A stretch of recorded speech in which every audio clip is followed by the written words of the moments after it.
తెలంగాణలో సంచలనంగా మారిన ఫోన్ ట్యాపింగ్ కేసులో ఊహించని పరిణామాలు జరుగుతున్నాయి. విచారణలో దూకుడు పెంచిన సిట్ బీఆర్ఎస్లోని కీలక నేతలకు నోటీసులు ఇచ్చేందుకు రెడీ అవుతోంది.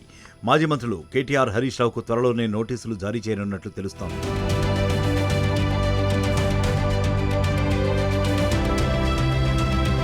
ఫోన్ ట్యాపింగ్ కేసులో సిట్ దూకుడు పెంచుతోంది. ఈ కేసులో కాంగ్రెస్, బీజేపీ నేతల వాంగ్మూలాలను నమోదు చేసుకున్న సిట్ మరికొందరిపై ఫోకస్ పెట్టింది. ఈ క్రమంలోనే మాజీ మంత్రులు కేటీఆర్, హరీష్ రావుకు త్వరలోనే నోటీసులు ఇచ్చేందుకు సిద్ధమవుతున్నట్లు అధికార వర్గాల్లో చర్చ నడుస్తోంది.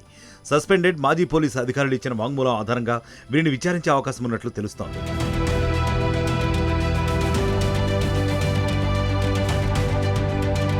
ఈ కేసులో కీలక నిందితులు ప్రణీత్ రావు, ప్రభాకర్ రావు సహా మరికొందరిని సిట్ విచారించింది. గత ప్రభుత్వంలోని కీలక నేతల ఆదేశాలతోనే ఫోన్ ట్యాపింగ్ చేసినట్లు వారు సిట్ ఎదుట అంగీకరించారు. అప్పటి ప్రభుత్వ పెద్దలు చెబితేనే లీడర్ల ఫోన్లు ట్యాపింగ్ చేశామని విచారణలో ఒప్పుకున్నట్లు తెలుస్తోంది. ఈ నేపథ్యంలోనే కేటీఆర్, హరీష్ రావులను విచారించేందుకు సిట్ సిద్ధమైందని ప్రచారం జరుగుతోంది.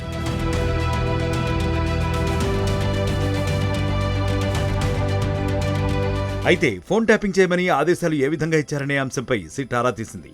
కొన్నిసార్లు డైరెక్ట్గా, మరికొన్నిసార్లు వాట్సాప్ మెసేజ్లు పంపించారని వారు సిట్ ఎదుట వాంగ్మూలం ఇచ్చినట్లు తెలుస్తోంది. సిగ్నల్, ఫేస్ టైమ్ యాప్ల ద్వారా మాట్లాడేవారని నిందితులు విచారణలో చెప్పినట్లు సమాచారం.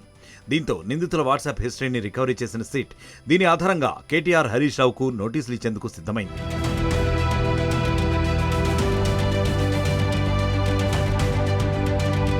మొత్తంగా ఈ ఫోన్ ట్యాపింగ్ కేసు మరోసారి తెలంగాణ రాజకీయాల్లో ఉత్కంఠ రేపుతోంది.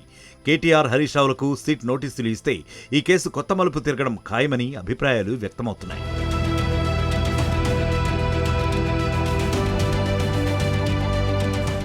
అసలైన తొలి వెలుగు. ఫాలో వాట్సాప్ @తొలి వెలుగు అఫీషియల్.